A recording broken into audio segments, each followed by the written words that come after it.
জানেন তো, ৬ বছরের একটি ফুটফুটে বাচ্চা, তার কমপ্লেন হলো লাস্ট ৫-৬ দিন ধরে তীব্র মাথা ব্যথা হচ্ছে, সঙ্গে বমি বমি ভাব।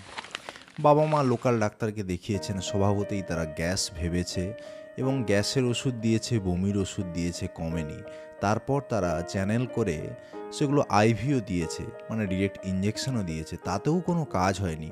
তখন তারা নিয়ে আসে আমাদের মেডিকেল কলেজে। তো আমরা বাচ্চাটাকে দেখিয়ে এক্সামাইন করি এবং সেখান থেকে আমাদের মনে হয় প্রবাবলি বাচ্চার মাথার ভেতরে কোনো মাস বা কোনো টিউমার রয়েছে। আমরা এমআরআই করতে দিই, এমআরআই রিপোর্টও কিন্তু ঠিক তাই বলে, মেডুলোব্লাস্টোমা। নমস্কার, আমি ডক্টর হিমাদ্রি, একজন শিশু ও নবজাতক রোগ বিশেষজ্ঞ। চলুন আজ আমরা আলোচনা করি এই মেডুলোব্লাস্টোমা রোগটি নিয়ে। এই রোগটি হলো একটি টিউমার যেটি বাচ্চাদের মাথার ভেতরে হয়। সাধারণত ১ বছর থেকে শুরু করে ১০ বছরের বাচ্চাদের ক্ষেত্রে এই টিউমারটি কমন, এবং যেটি মাথার পেছনের দিকের পার্ট, মানে যে সেরিবেলাম আমরা বলে থাকি, সেই সেরিবেলামের ভার্মিস বলে একটি জায়গা থাকে, সেই ভার্মিস থেকেই তৈরি হয় এই টিউমার।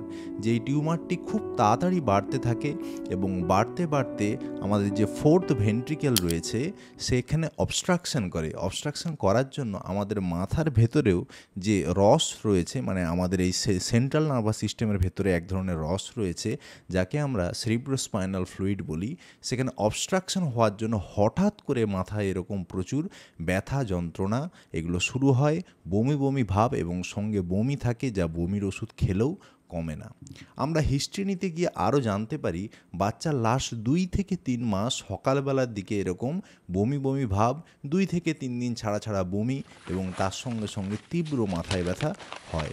ওই লোকাল ডাক্তারের কাছে যায় এবং তারা বারবারই ভাবে যে গ্যাস হয়েছে, অম্বল হয়েছে, সেখান থেকে তার ট্রিটমেন্ট হয়, কিন্তু কোনোভাবেই তার কোনো সমাধান হয় না। এটি খুব অ্যাগ্রেসিভ টিউমার, খুব তাড়াতাড়ি তার নিজের আকারকে বাড়িয়ে তুলতে পারে, ফলে ২ থেকে ৩ মাসের মধ্যেই এই মাথা ব্যথা একদম অতিরিক্ত মাথা ব্যথাতে কনভার্ট হয়। এই টিউমারটি যদি হয় তাহলে এর আলটিমেট ট্রিটমেন্ট কিন্তু অপারেশন, কিন্তু অপারেশন করলেও এর প্রগনোসিস খুব একটা ভালো নয়, মানে এটি খুব একটা ভালো টিউমার কিন্তু একেবারেই নয়।